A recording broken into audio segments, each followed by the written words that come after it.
One Focus Radio. Welcome to the show, it's Dyer's Daily. Keeping in the know, it's Dyer's Daily.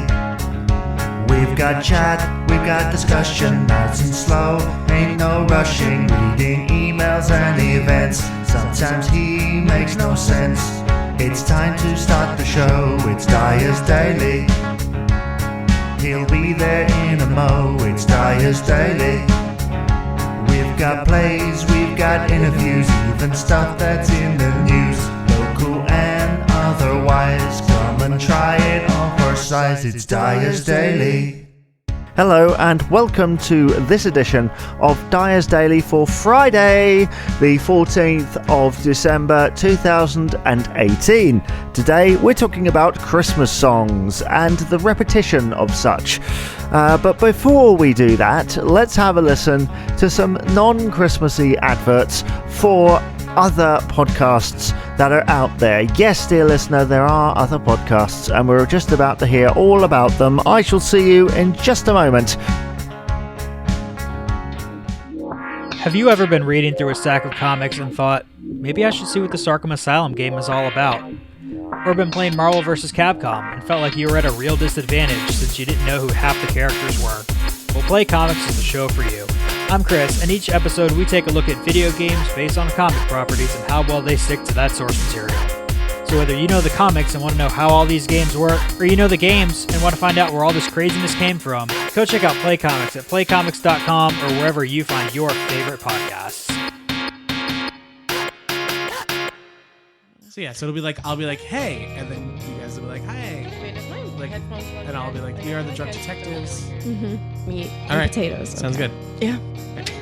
Hey, Hi. Hi. we are the Drunk Detectives. We are a true crime comedy podcast. So we're funny. Sometimes. So we pair handcrafted signature cocktails with cold, bloody, unsolved murder.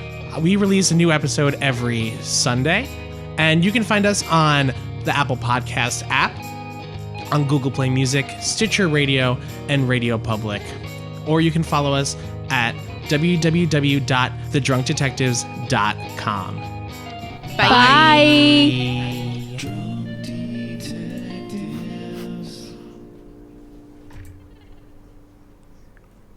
Dyer's Daily. Allow me to quote Buddy Holly at this precise moment in the podcast when I say, oh boy, we are in the centre of December, the 12th month of the year, and Christmas time has begun. Or certainly it's continued in its usual fashion, because these days it usually starts in the middle of November. But it's certainly in full swing, which is what I intended to say to begin with. And with it being in full swing, we are now inundated in shops, cafes, on the radio, on TV, with Christmas-related media. That's right, your Christmas songs everywhere, the same ones. I sat in a pub, right, a couple of weeks ago, at the beginning of December, and there were lots of Christmas songs made, weren't there? Loads of Christmas songs still being made every year. I was there for 2.5, 3 hours, and I'm sure I heard the same 10 songs played over and over and over again. Probably about 30 to 40 minutes of music repeated again and again. I don't even think it was that much, because some of the older Christmas songs are like 2 minutes long. Even to the point where, because it's always in the same order, you almost know exactly when the changeover is coming. Because some people in those places don't listen to what's in the background. I do. I listen to what is there, and after a while it gets grating when you hear the same thing every day. But then I think, well, what about the people who actually work there? The people who haven't been there for 3 hours, they've been there for 4 hours, 5 hours, 6 hours, and they've heard the same thing again and again and again. The other day, I was walking around a supermarket and I heard this music. I thought, oh, that's nice, they've got some Christmas music on. And then I thought to myself, what about those poor cashiers who probably had to hear this over and over and over again? So what is the problem Or as Jerry Seinfeld would say, what's the deal with playing the same music over and over again? We've been celebrating Christmas for hundreds of years, and yet we have the same 10 to 20 songs on repeat. And a lot of the time, it's the same songs with different versions. Occasionally, it kind of mixes around. Everything gets mixed up and confused. And then, of course, from the last 50 years, you've got the same 4 or 5 songs. Your Slade, your Wizard, your Wham, all that sort of thing. Surely every year when somebody's tried to break the charts with a Christmas song, we would have actually found something else to play. Like, we've got the occasional, like Leona Lewis or Kelly Clarkson or people of that nature. But other than that, where are the new Christmas songs coming from, and why are we not hearing them after their first year? I mean, every year Mariah Carey is wheeled out again. She must be sick to death of hearing that song. But to be honest, I guess with the royalties, it kind of cushions the blow, doesn't it? Because, she's only sort of known for maybe 3 or 4 hits. But hold back, Mariah fans. I once won a competition to win Mariah Carey's greatest hits, and I would have never believed it, or some people wouldn't believe it, but that album was chock full of hits. So I'm not hating on Mariah. I just think, maybe there are other songs out there. Didn't she record a Christmas album a few years ago in an attempt to kind of cash in on it? I mean, even Michael Bublé with his swing stuff.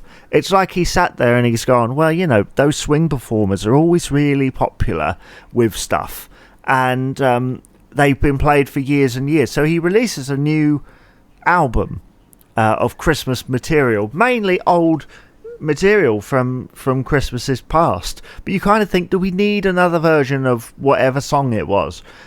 Do we really need it? I mean, I guess in a way he's kind of continued the tradition of Christmas specials, a little bit like Bing Crosby used to do. He even did a kind of duet with Bing Crosby in one of his special, which is one of the freakiest things that you could see. It really surprises me, actually, that the Bing Crosby estate agreed to it. But I guess they always make that argument with people who are no longer with us, don't they? Well, I think if they were around now, they would really like that person. But if you listen to a lot of Michael Bublé's stuff, the vocals are heavily processed. Now, I know he is a really good vocalist. Why are those vocals so processed that it almost sounds robotic? And it's because they're trying to get it smooth and whatnot. But it's not smooth, because I can hear everything that's going on. I've turned off Michael Bublé specials because it sounds robotic. I'm probably wrong, and my ears are probably deceiving me, or I was listening on a very poor sound system.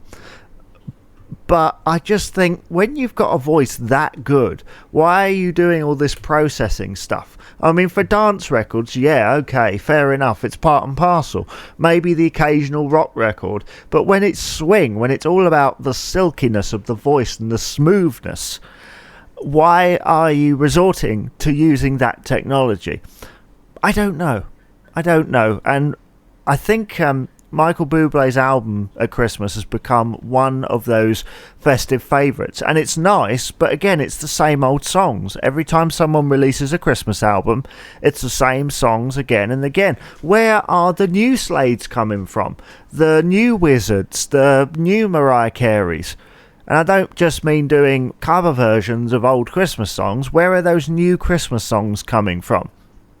I don't know, because I can't really see the musical landscape of Christmas lasting that much if we just continue with the same ones. Paul McCartney, again, the same song in, year out. And the Monkees have just released a new version of that song on their Christmas album, which was predominantly made up of half covers and half original, I believe.